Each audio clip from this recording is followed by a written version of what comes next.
Well, dear students, myself Dr. Ashish Garg, Associate Professor in Chemistry, सेठ RN Ruia government college, Ramgarh Shekhawati district Sikar Rajasthan.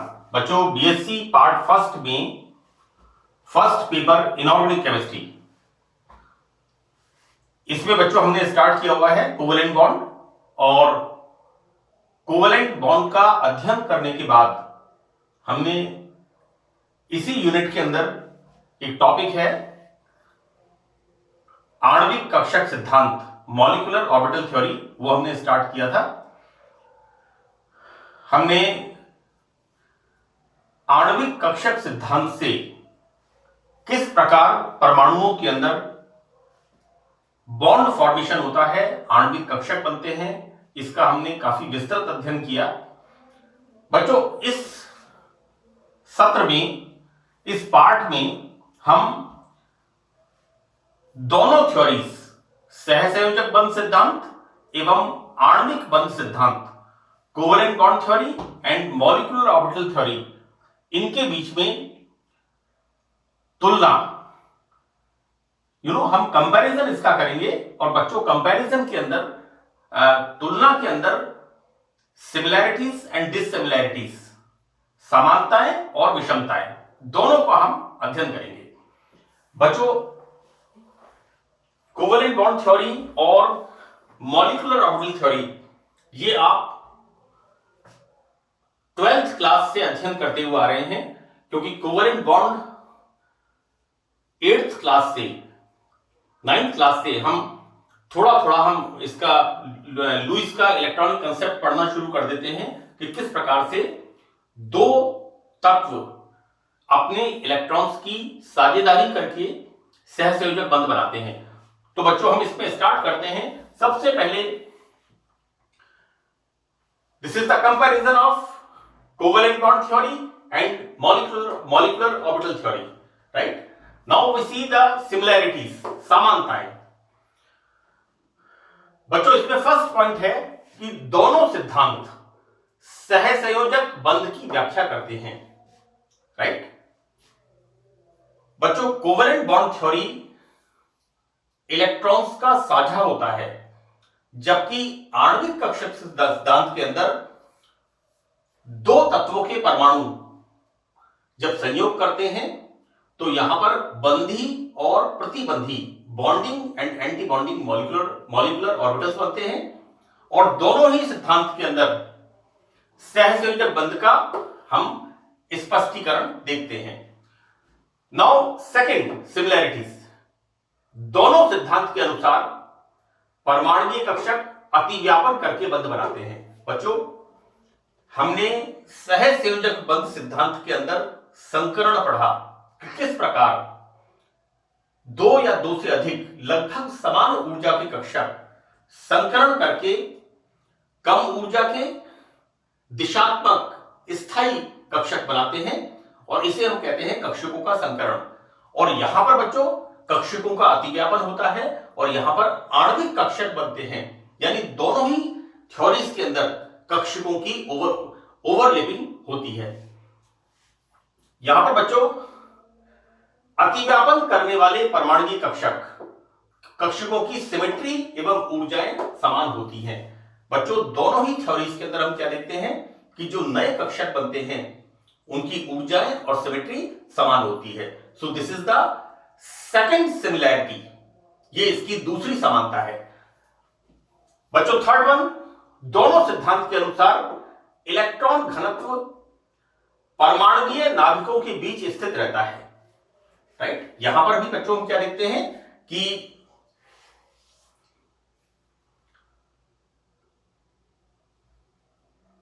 जो दो तत्व आपस में अतिव्यापन करते हैं, तो बच्चों यहां पर दोनों तत्वों के बीच में जो वैलेंस शेल के इलेक्ट्रॉन्स होते हैं उनकी डेंसिटी दोनों तत्वों के बीच में रहती है। फोर्थ पॉइंट बच्चों, दोनों सिद्धांत के अनुसार कोवेलेंट बॉन्ड दिशात्मक होता है। बच्चों वैलेंस बॉन्ड थ्योरी में संकरण होता है और जो नए संकृत कक्षक होते हैं वो डायरेक्शनल होते हैं। एंड द सिमिलर वे, दो परमाणुओं की कक्षक आणविक कक्षक सिद्धांत में जब आणविक कक्षक बनाते हैं तो यहां पर ये भी डायरेक्शनल होते हैं। तो बच्चों ये हमने 4 बिंदु, 4 महत्वपूर्ण मेन पॉइंट्स, मुख्य बिंदु हैं जो कि सहसंयोजक बंध सिद्धांत और आणविक कक्षक सिद्धांत में सिमिलैरिटीज, समानता को दर्शाते हैं। Now next is the dissimilarities, असमानताएं। बच्चों इसको मैंने 2 पार्ट्स में डिवाइड किया है, एक लिखा है मॉलिक्यूलर ऑर्बिटल थ्योरी और दूसरा लिखा है valence bond theory. And the similar way, this is 1 2 3 4 5। यहां पर बच्चों जितना आपका कंटेंट सिलेबस के अंदर है, मैंने बहुत ज्यादा बारीकियों से इसे नहीं बताया है, लेकिन बीएससी पार्ट फर्स्ट के पाठ्यक्रम में, सिलेबस में जितना आपका पाठ्यक्रम के अंदर मेन पॉइंट्स हो सकते हैं वो मैंने पूरे कवर किए हैं। बच्चों यहां पर आणविक कक्षक सिद्धांत, 2 परमाणुओं के संयोजकता कोश के परमाणुीय कक्षकों के सरल रेखीय संयोग से आणविक कक्षक बनते हैं। यहां पर बच्चों हमने क्या किया है, LCAO, linear combination of atomic orbitals. यहां पर बच्चों हमने जो थ्योरी पढ़ी है वो पढ़ी है परमाणुीय कक्षकों का सरल रेखीय संयोग जिसके परिणाम स्वरूप आणविक कक्षक बनते हैं। जबकि यहां पर क्या होता है बच्चों, यहां पर संकरण होता है, 2 परमाणुओं के संयोजकता कोश के अयुग्मित इलेक्ट्रॉन्स वाले परमाणुीय कक्षकों का संयोग होता है जिसे हम संकरण कहते हैं बच्चों, हाइब्रिडाइजेशन। और परमाणुीय कक्षकों के अयुग्मित इलेक्ट्रॉन्स के स्पेस फंक्शन आपस में जुड़ जाते हैं। बच्चों मैंने बताया था आपको कोवैलेंट बॉन्ड थ्योरी में psi A plus psi B, right, space functions आपस में जुड़ जाते हैं। सेकंड पॉइंट, क्या अंतर है आणविक कक्षक सिद्धांत और सहसंयोजक बंध सिद्धांत में? तो बच्चों यहां पर रासायनिक बंधन के बाद प्राप्त अणुओं में उपस्थित परमाणुओं की व्यक्तिगत पहचान समाप्त हो जाती है। आणविक कक्षक में क्या होता है, bonding orbitals and anti bonding orbitals, right. तो यहां पर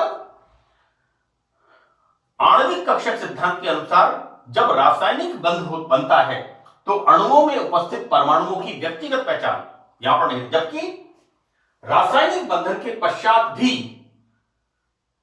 जो मॉलिक्यूल होते हैं उनमें उपस्थित परमाणु अपनी व्यक्तिगत पहचान बनाए रखते हैं कोवैलेंट बॉन्ड थ्योरी के अंदर, राइट। जैसे हम पढ़ते हैं H2, तो 2 हाइड्रोजन परमाणु आपस में एक इलेक्ट्रॉन का साझा करके सहसंयोजक बंध बनाते हैं। नाउ बच्चों इसके अलावा देखिए यहां पर हम संकरण भी पढ़ते हैं। मैं एग्जांपल दूं यहां पर CH4, तो CH4 में कार्बन के 4 कक्षक, राइट, एक 2s और 3 2p, ये कक्षक संकरित होते हैं और 4 नए संकरित कक्षक बनाते हैं। इन संकरित कक्षकों से हाइड्रोजन परमाणु सिग्मा बॉन्ड बनाता है और एक टेट्राहेड्रल स्ट्रक्चर बनता है। नाउ थर्ड पॉइंट, आणविक कक्षक पॉलीसेंट्रिक होते हैं, राइट, बहुकेंद्रीय, जबकि यहां पर वैलेंस बॉन्ड थ्योरी में यहां पर यूनिसेंट्रिक, एक केंद्रीय एटॉमिक ऑर्बिटल्स बनते हैं। बच्चों fourth point, this is very very important. मैंने आपको बताया था कि वैलेंस बॉन्ड थ्योरी में क्या होता है, ऑक्सीजन मॉलिक्यूल। तो ऑक्सीजन मॉलिक्यूल में 2 ऑक्सीजन परमाणु 2 इलेक्ट्रॉन्स का साझा करते हैं, शेयरिंग करते हैं, और 2 ऑक्सीजन परमाणुओं के बीच में डबल बॉन्ड बनते हैं, राइट। यहां पर बच्चों जो हम बात करते हैं कि O2 मॉलिक्यूल में अनपेयर्ड इलेक्ट्रॉन्स, ये अनुचुंबकत्व पैरामैग्नेटिज्म किसकी वजह से होता है? ये होता है अनपेयर्ड इलेक्ट्रॉन्स की वजह से। तो कोवेलेंट बॉन्ड थ्योरी में हम इस फैक्ट को, तथ्य को नहीं समझा पाते कि ये किस प्रकार से अनुचुंबकत्व प्रदर्शित करता है। जबकि आणविक कक्षक सिद्धांत में मैंने आपको इसका O2 मॉलिक्यूल के लिए मॉलिक्यूलर ऑर्बिटल ऊर्जा स्तर आरेख बताया है, और उसमें बताया है कि एंटी बॉन्डिंग ऑर्बिटल्स के अंदर किस प्रकार से दो अनपेयर्ड इलेक्ट्रॉन्स होते हैं, राइट। और ये अनपेयर्ड इलेक्ट्रॉन्स क्या शो करते हैं? पैरामैग्नेटिज्म। यानी O2 मॉलिक्यूल बनता है, स्टेबल होता है और यह पैरामैग्नेटिक होता है। इसकी मैग्नेटिक प्रॉपर्टी कैसी होती है? पैरामैग्नेटिक इन नेचर, अनुचुंबकीय होता है। लेकिन वैलेंस बॉन्ड थ्योरी से इसका कोई स्पष्टीकरण नहीं मिलता। नाउ फिफ्थ पॉइंट, बच्चों आणविक कक्षक सिद्धांत में अनुनाद का कोई स्थान नहीं है, यानी यहां पर कोई रेजोनेंस नहीं होता। जबकि कोवेलेंट बॉन्ड के अंदर रेजोनेंस एक बहुत ही महत्वपूर्ण पद है। हमने बेंजीन की 5 तरह की संरचनाएं पढ़ी है ना, हमने कार्बोनेट आयन की 3 तरह की संरचनाएं पढ़ी, और हमने करीब करीब 2 लेक्चर्स के अंदर रेजोनेंस को स्टडी किया है कि किस तरह से जब हम किसी यौगिक के रासायनिक गुणों को उसकी एक संरचना से नहीं समझा पाते हैं, बल्कि अलग अलग संरचनाओं से, 2 या 2 से अधिक संरचनाओं से इसे समझाते हैं, तो ये संरचनाएं क्या कहलाती हैं? अनुनादी संरचनाएं, राइट। तो बच्चों यहां पर संयोजकता कोश सिद्धांत के अंदर, वैलेंस बॉन्ड थ्योरी के अंदर यहां पर रेजोनेंस का एक बड़ा इंपॉर्टेंट रोल होता है। नाउ बच्चों यहां पर नेक्स्ट क्वेश्चन, ये आपका बच्चों यहां पर ये चैप्टर हमारा खत्म होता है। हमने आणविक कक्षक सिद्धांत एवं संयोजकता बंध सिद्धांत, दोनों सिद्धांत के अंदर हमने यहां पर तुलना की। तुलना का मतलब कंपैरिजन, और बच्चों कंपैरिजन में आता है सिमिलैरिटीज एंड डिससिमिलैरिटीज, समानताएं और विषमताएं। हमें तुलना, मेरिट्स एंड डिमेरिट्स, है ना। तो हम तुलना जब करते हैं तो बच्चों क्या देखते हैं कि अच्छाइयां क्या हैं और इसकी बुराइयां क्या हैं, राइट। इसकी similarities and dissimilarities, merits and demerits. तो बच्चों ये चैप्टर हमारा यहां पर खत्म होता है। अब यहां पर मैंने 2 क्वेश्चंस डिस्कस किए हैं, राइट। एक क्वेश्चन बड़ा इंपॉर्टेंट है, ये 1 नंबर का सवाल परीक्षा में पूछा हुआ है, और ये भी 1 नंबर का सवाल कई बार परीक्षा में पूछा हुआ है। ये थोड़ा सा जो आपकी चैप्टर है उससे थोड़ा हटकर के सवाल है कि pyridine, this is the pyridine. Pyridine में हम क्या देखते हैं? 1 2 3 4 5 तो कार्बन है और 1 नाइट्रोजन है ना। तो नाइट्रोजन यहां पर अलग एटम है, तो this is the heterocyclic compound, right. Pyridine is a heterocyclic compound. बच्चों यहां पर चक्र के अंदर ये नाइट्रोजन कैसा है? विषम परमाणु, राइट। तो बेटा पिरिडीन एक हेटेरोसाइक्लिक कंपाउंड है जिसमें एक इलेक्ट्रोनेगेटिव नाइट्रोजन एटम उपस्थित होता है। बच्चों यहां पर नाइट्रोजन की इलेक्ट्रोनेगेटिविटी 3.0 इलेक्ट्रॉन वोल्ट नंबर 1, और number 2 small size of nitrogen, right. और जबकि कार्बन की इलेक्ट्रोनेगेटिविटी कितनी होती है? 2.0 इलेक्ट्रॉन वोल्ट। तो यहां पर पिरिडीन जल के अणुओं से, बच्चों जल कैसा है? इसे पोलर सॉल्वेंट, ध्रुवीय विलायक होता है। तो यहां पर पिरिडीन हाई इलेक्ट्रोनेगेटिव नाइट्रोजन के उपस्थित होने के कारण जल के अणु के साथ इस प्रकार से हाइड्रोजन बॉन्ड बना लेता है। ठीक है बच्चों। तो बेटा यहां पर क्या है? नाइट्रोजन एटम उपस्थित है, अतः यह नाइट्रोजन एटम H2O के अणुओं से हाइड्रोजन बॉन्ड बना लेता है। इस प्रकार पिरिडीन जल में विलय हो जाता है। तो ये तो रीजन रहा कि why pyridine is soluble in water, but benzene नहीं होता, बेंजीन वाटर में सॉल्युबल नहीं होता। जबकि पिरिडीन और बेंजीन दोनों के अंदर बच्चों, I show the structure of benzene. This is the structure, this is the pyridine, और ये होता है बच्चों जल का स्ट्रक्चर।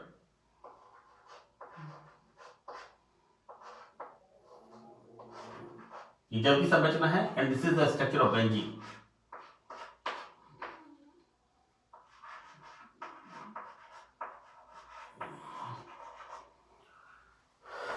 यहां पर बच्चों देखिए, this is the structure of benzene, यानी बेंजीन और पिरिडीन दोनों में 6 pi इलेक्ट्रॉन होते हैं, राइट। लेकिन benzene is insoluble in water while pyridine soluble in water, and the reason is presence of nitrogen atom which is having high electronegativity।